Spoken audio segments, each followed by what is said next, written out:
What's up, stranger? Welcome or welcome back, and can whoever took the parental controls off Keemstar's Twitter please put them back? He's tweeting bad words.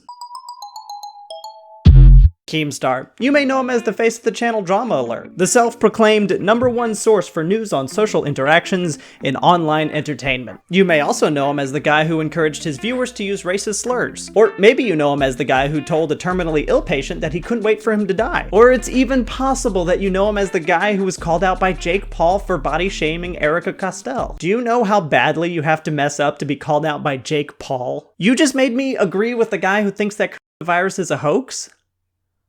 How? But after today, you will know him as the guy who fires out personal attacks on Twitter for no reason at all. I assume it's because when he gets bored, he can't find drama to cover, so he decides to just create his own. You know how when you get a puppy and then if you don't pay enough attention to it, it just chews up everything? Yeah, that's basically Keemstar. Except he's not as cute as this puppy, he's more like this one. Anyway, it was a night like most any other. It was Christmas Eve, December 23rd, 2020, and Eddy Burback tweets out this: "The hot chocolate guys from Polar Express just broke into my apartment and assaulted me." You remember that disturbingly fluid Polar Express animation, right?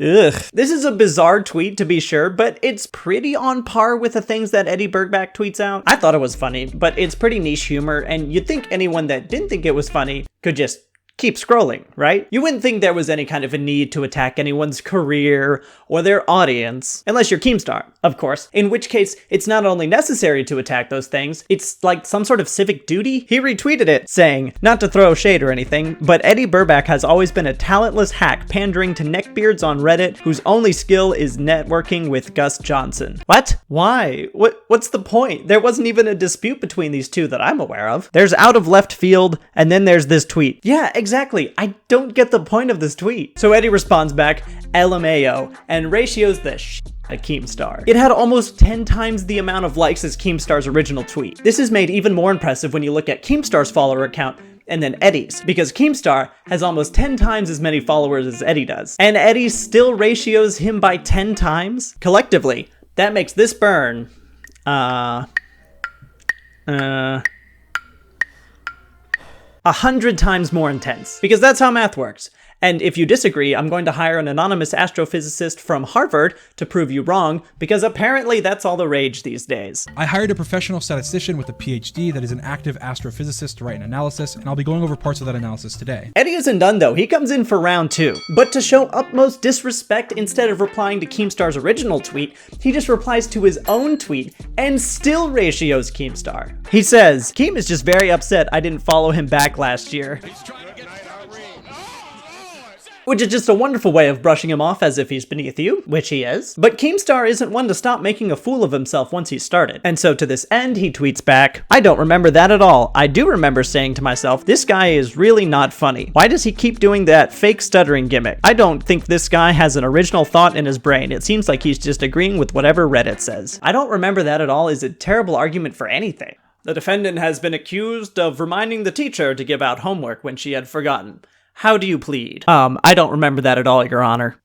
Well, quit that, man. You know that old dunce cap thing they used to do in schools when you were misbehaving? There aren't enough dunce caps in the world for this man. I counted. If we gave Keemstar 1 dunce cap for every stupid, then all the dunce cap trees would just be picked clean. But the saga doesn't end there. Eddy's having a good time apparently and tweets back, "Keem, I don't care. Please reblock me. You are so boring." And again, Keem comes back with, "Yes, I am so boring. Nice Uno reverse card, moron. I'm so boring that you responded to me 3 different times. Learn how to take criticism. You're not funny. Hope you and the family have a good holiday." This is such a Mad Libs cluster of words. All right, the sentence is, "Yeah, I am so," and then I need an adjective. Oh, boring. Good, boring. Now a noun, and then an insult. Uno reverse card, and then moron. Ooh, these are good, these are good. Before Eddy has a chance to respond to that, Ethan from Crank Gameplays comes in yeeting Keemstar's own words back at him, because apparently Ethan has also been fighting with Keemstar over this, which I didn't realize at first, because I was just on this one thread, but apparently there's a lot of this going on. Look at this! Look at all these people who are willing to throw hands over this. We got Matt Watson, Ted Nivison, Slimesicle, Ethan Klein. It's like the girl power Avengers scene of people coming together. She's got health. If that scene wasn't more forced and uncomfortable than Ben and Rey kissing each other in The Rise of Skywalker.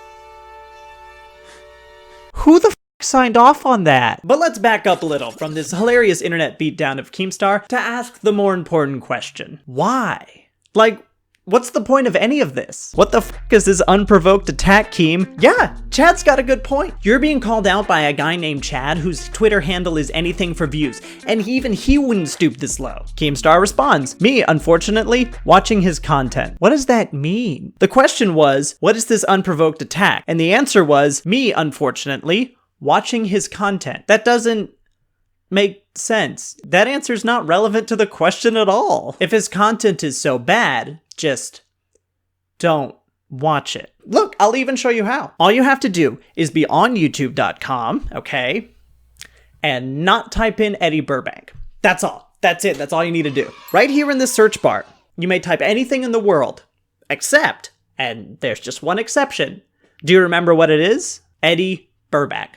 Those two words are no-nos. Now, I understand you can just randomly come across things on the internet sometimes. I can't tell you the amount of times that I've been researching something on Google Scholar to write an essay and then I accidentally turn off Safe Search, disconnect from my monitored home Wi-Fi, connect to my phone's hotspot, which has a VPN built in, open up an incognito tab, type in https://www.com, type in emo girl, scroll down and click on the fourth result, and then watch the entire 47-minute video. I understand mistakes. It happens to the best of us. I'm right there with you. But I bet if you try really, really hard, then you can just not be an asshole on the internet. And it's free, actually. It is free not to be an asshole on the internet. That's all for today. Thank you so much for watching. If you'd like to become a stranger, go ahead and click that subscribe button down below. Turn on those notifications if you like.